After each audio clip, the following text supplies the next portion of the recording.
আচ্ছা, ওকে।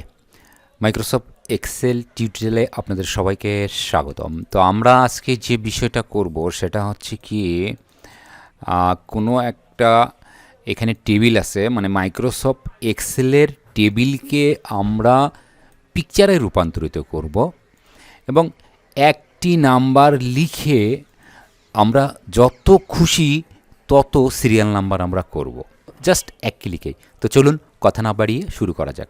তো সর্বপ্রথম আমরা এখানে টেবিলকে পিকচারে রূপান্তরিত করব।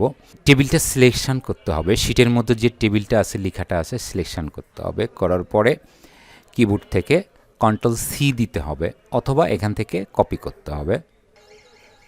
তারপরে পেস্টের যে তীরটা আছে এখানে ক্লিক করব, অ্যাজ পিকচার এখানে ক্লিক করব।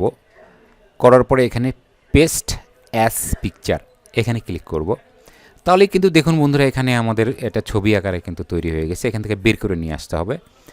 তো বন্ধুরা, এটা কিন্তু এই টেবিল থেকে আমরা পিকচারে পরিণত করতে পারলাম।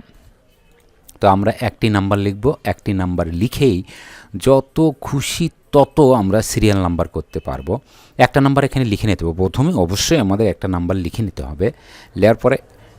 নেওয়ার পরে কিবোর্ড থেকে অল্টার একবার দিবেন, দেওয়ার পরে EIS, তাহলে এখানে আমাদের সিরিজ এখানে চলে আসবে।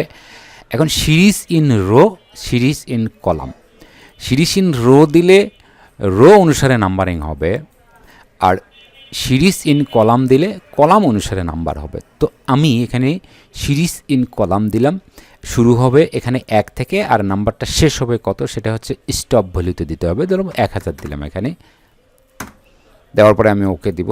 দেখুন বন্ধুরা, অটোমেটিক নাম্বারিং কিন্তু এখানে 1000 পর্যন্ত চলে আসছে। এখানে আবার আমি যদি রো অনুসারে নাম্বারটা দিতে চাই, সেই ক্ষেত্রে আবারও অল্টার একবার দিতে হবে, দেওয়ার পরে EIS দিতে হবে, তাহলে কিন্তু সিরিজ এখানে চলে আসবে।